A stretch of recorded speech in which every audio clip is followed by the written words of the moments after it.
Oh, The Wonder, as in I wonder what happened to the Oneaters? Florence Pugh stars in this period drama from Netflix about faith and science. But is it any good?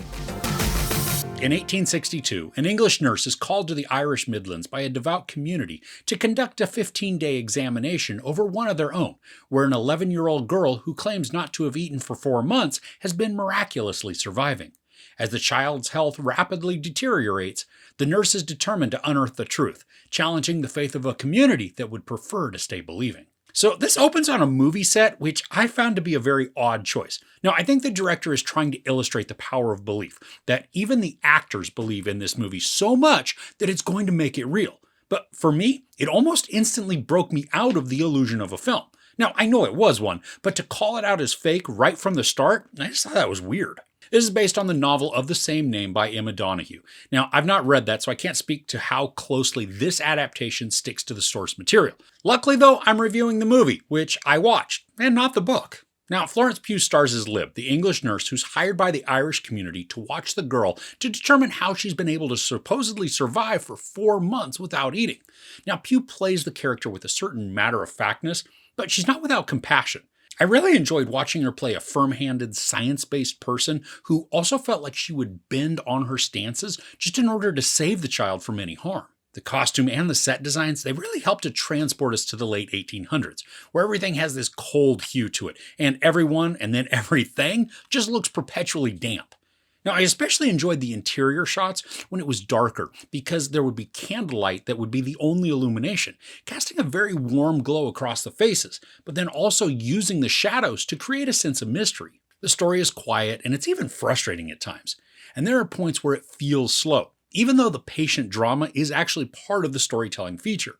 I mean, we're supposed to join Lib in her observations, and then feel her frustration that slowly turns to concern. The narrative draws this out, allowing us to feel some of that time passage. Now, the film's only an hour and 48 minutes, but it can feel a bit longer because there's also a repetition of the events as Lib performs her duties each day in basically the same manner every time. Now, in addition to Pugh, the other main character is Anna, the little girl who's played by Keila Lord Cassidy. Now, she's great to watch in this because of just how steadfastly she portrays the beliefs of that child, mimicking the ardent faith of her family. And because we as the audience aren't supposed to know if the family is telling the truth or performing a hoax, Anna has to come across as innocent, but not simple or dumb. She has to make us feel uncertain in our stance, and I think she accomplished that really well. There are many moments where I felt like I was sure about what was happening, but then the character could convince me otherwise. We also get some good performances from Niamh Algar, Tom Burke, Toby Jones, Kieran Hines, Dermot Crowley, and Brian O'Byrne.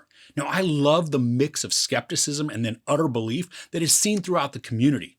Some fervently believe that what's going on is a miracle from God, while others, they're just convinced it's all a scam.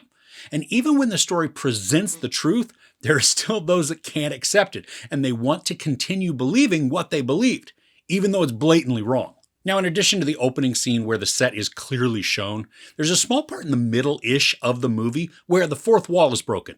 And that was really strange. I mean, the story is very dramatic and even mildly tense, but to have a character address the audience, it just didn't work for me. I mean, it severed the movie illusion and then made me aware that I'm watching a story where the characters are aware that they're being watched. Now, there's kind of an odd love story that forms within this, and in one sense, it sort of makes sense when we look at the characters from a loneliness perspective.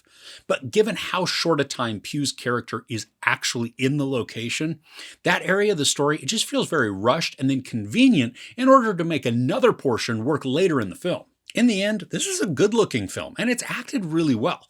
The performances are engaging and passionate, and even though I wasn't a fan of the movie's self-awareness, it didn't ruin the story for me. I do think, though, that this is a more forgettable film than it probably should be. There's an awesome drama at play between faith and science, but it doesn't become dynamic. Each of the interactions feels subdued and toned down, leading to a lackluster climax. Now, there's still some good emotion to be felt, but it doesn't reach its potential. I'm not sorry I watched this, but it's just not going to stick with me for long. So overall, The Wonder attempts to provide an effective conflict between faith and science, but falters with the lack of emotional vehemence on either side of those beliefs. Florence Pugh and Keila Lord Cassidy deliver engaging performances, but they're not enough to make this a riveting experience. Set designs and costuming are well crafted, and while the self-awareness of the script is a risk, it does provide a unique opportunity to call direct attention to what's believable. There's sex, no nudity, a little profanity, not really any violence. I give The Wonder 3 out of 5 couches. So what's one of your favorite Florence Pugh performances? Now, I was really surprised by Fighting with My Family. I mean, she's spectacular in that. But let me know yours in the comments below. If you enjoyed this review, please give it a like. Also, don't forget to share and subscribe. I'm Chris. This is Movies and Munchies. Thanks for couching with me.